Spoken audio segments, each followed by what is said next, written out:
Hello అండి, welcome to సాహిత్య Raju's kitchen.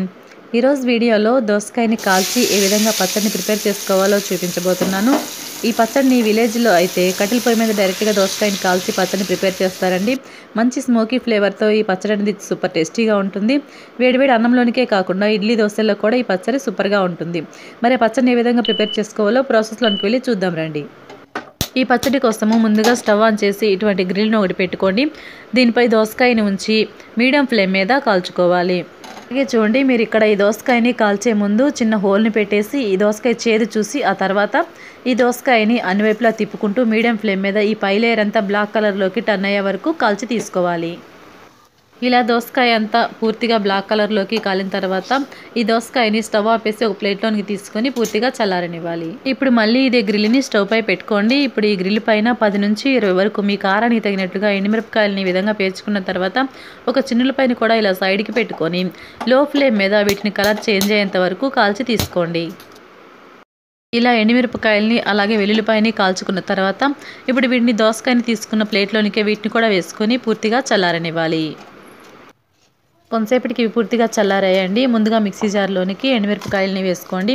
అలాగే ఇందులోనే 1 స్పూన్ వరకు జీలకర్రని అలాగే మీ రుచికి సరిపడా సాల్ట్ని వేసుకొని ఒకసారి గ్రైండ్ చేసి తీసుకోండి. ఇప్పుడు ఇలా గ్రైండ్ చేసి తీసుకున్నారు కదా, ఈ మిక్సీ జార్ని పక్కన పెట్టుకోండి. ఈ దోసకాయ కూడా చల్లారిపోయిందండి. ఇప్పుడు ఈ దోసకాయ పై ఉన్నటువంటి ఈ బ్లాక్ పార్ట్ని అంతా కూడా రిమూవ్ చేసేయండి.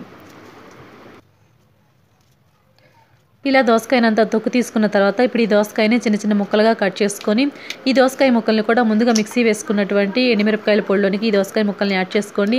అలాగే వెల్లుల్లిపాయని కాల్చుకున్నాం కదా, ఈ వెల్లుల్లిపాయని కూడా రెబ్బలుగా విడతీసి 5 నుంచి 10 రెబ్బల వరకు మిక్సీ జార్లోనికి వేసుకోండి. అలాగే కొంచెం చింతపండు రెమ్మల్ని 2 వేసుకొని మరొకసారి కోసుగా గ్రైండ్ చేసి తీసుకోండి. ఇప్పుడు ఈ విధంగా గ్రైండ్ చేసి తీసుకున్నటువంటి ఈ దోసకాయ పచ్చడిని ఒక బౌల్లోనికి వేసుకోండి. ఈ విధంగా బౌల్లోనికి వేసుకున్న తర్వాత ఈ పచ్చడి కోసం మనం ఇప్పుడు తాలింపుని వేసుకుందాము. స్టవ్ ఆన్ చేసి స్టవ్ పై ఇటువంటి తాలింపు గరిటెని పెట్టుకోండి. అందులో 2 స్పూన్ల వరకు ఆయిల్ని వేసుకొని కాగాక 1 స్పూన్ శనగపప్పు, మినపప్పు, ఆవాలు, జీలకర్ర వేసుకొని ఇవి చిటపట్లాడాక 2 రెమ్మల కరివేపాకుని అలాగే కొంచెం ఇంగువని వేసుకున్నాక స్టవ్ ఆపేసి ఈ తాలింపుని డైరెక్ట్గా పచ్చడిలోనికి వేసుకొని మిక్స్ చేసుకున్నారంటే టేస్టీ దోసకాయ పచ్చడి రెడీ. ఓకేనండి, ఈ దోసకాయ పచ్చడి అయితే మంచి స్మోకీ ఫ్లేవర్తో కారకారంగా చాలా స్పైసీగా సూపర్ టేస్టీగా ఉంది.